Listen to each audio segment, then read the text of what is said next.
ಪಕ್ಷದಿಂದ ಇವತ್ತಿನ ದಿನ ನಾವು ಮಾವಿನಕೆರೆ ಗ್ರಾಮ ಪಂಚಾಯತಿಗೆ ಬಂದಿದ್ದೀವಿ. ಕಾರಣ ಏನು ಅಂತಂದರೆ, ದಿನಾಂಕ 3/7/2023 ಇಲ್ಲೊಂದು ಅರ್ಜಿ ಕೊಟ್ಟಿರ್ತೀವಿ. ಏನು ಅಂತಂದರೆ, ಮಾಹಿತಿ ಹಕ್ಕು ಅಧಿನಿಯಮದಲ್ಲಿ ಯಾರಾದರೂ ಒಬ್ಬರು ಪರಿವೀಕ್ಷಣೆಗೆ ಬಂದರೆ, ಅರ್ಜಿದಾರ ಪರಿವೀಕ್ಷಣೆಗೆ ಬಂದರೆ ಮೊಬೈಲ್ ನಿಷೇಧ ಇರೋದ್ರ ಬಗ್ಗೆ, ಮತ್ತು ವಿಡಿಯೋ ಮಾಡಬಾರ್ದು ಅನ್ನೋದ್ರ ಬಗ್ಗೆ, ಮತ್ತು ಇಲ್ಲ ಅಂತಂದರೆ ನಾವು ಇಲ್ಲಿ ಇದ್ದೀವಿ ಅನ್ನೋದಕ್ಕೆ ಪ್ರೂಫ್ ಎಲ್ಲ ಕೇಳಿದ್ರು. ಅದನ್ನೆಲ್ಲ ರೈಟಿಂಗಲ್ಲಿ ಕೊಡಿ ಅಂತೇಳಿ 1 ತಿಂಗಳು ಮೇಲೆ ಆಯಿತು ರೈಟಿಂಗಲ್ಲಿ ಕೊಟ್ಟು ಅದನ್ನು ಕೇಳೋಣ ಅಂತ ಬಂದ್ವಿ ಇವತ್ತು ಮಾವಿನಕೆರೆ ಗ್ರಾಮ ಪಂಚಾಯತಿಗೆ. ಆದರೆ ಇವತ್ತು ಮೇಡಮ್ ಅವರು ರಜದಲ್ಲಿದ್ದಾರೆ ಅಂತ ಗೊತ್ತಾಯಿತು.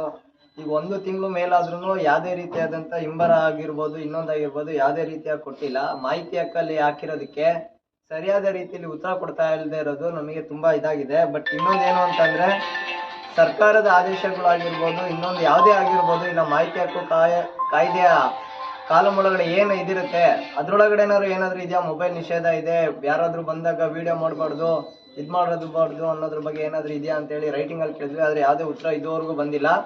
ನೋಡೋದ ಇದನ್ನು ತಾಲೂಕ್ ಪಂಚಾಯತಿ ಇಒ ಅವ್ರ ಗಮನಕ್ಕೆ ತಂದು ಇದ್ರ ಬಗ್ಗೆ ಮುಂದಿನ ಕ್ರಮ ಏನಾಗುತ್ತೆ, ಇಲ್ಲ ಅಂದರೆ ಇದಕ್ಕೇನು ಉತ್ತರ ಕೊಡ್ತಾರೆ ಅನ್ನೋದನ್ನು ನೋಡೋದ.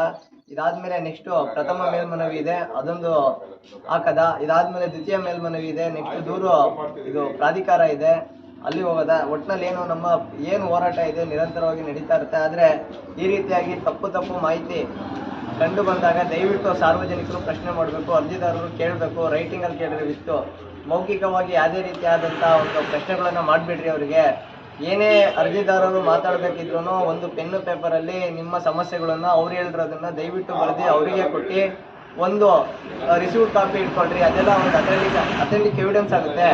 ನೆಕ್ಸ್ಟು ನಾವೆಲ್ಲೇ ಪ್ರಶ್ನೆ ಮಾಡೋಕೆ ಹೋದ್ರೂ ನಾವು ಅವತ್ತು ಹಂಗೆ ಹೇಳಿದ್ವಿ, ಇವತ್ತು ಹಿಂಗೆ ಹೇಳಿದ್ವಿ ಅನ್ನೋದಕ್ಕಿಂತ ಉತ್ತರ ಇಲ್ಲೇ ಇರುತ್ತೆ. ನಾವು ಬರ್ಕೊಟ್ಟಿರೋ ಇದ್ರೊಳಗಡೆ ಇರುತ್ತೆ. ನಾವೇನು ಮಾತಾಡಿದ್ದೀವಿ, ನಾವೇನು ಬರ್ದಿದ್ದೀವಿ ಅನ್ನೋದೆಲ್ಲ ಇಲ್ಲೇ ಇರುತ್ತೆ.